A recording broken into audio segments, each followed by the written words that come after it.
केली वेळ कर भक्षण आणि रक्षण तूच पिता तूच माता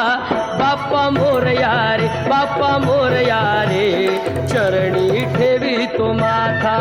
बाप्पा मोरया रे बाप्पा मोरया रे चरणी ठेवी तो माथा नाव काढून पोतांदुळाचे केले मोदक लाल गव्हाचे हाल ओळख साऱ्या घराचे दिन येतील कारे सुखाचे सेवा जाणून गोड मानून द्यावा आशीर्वाद आता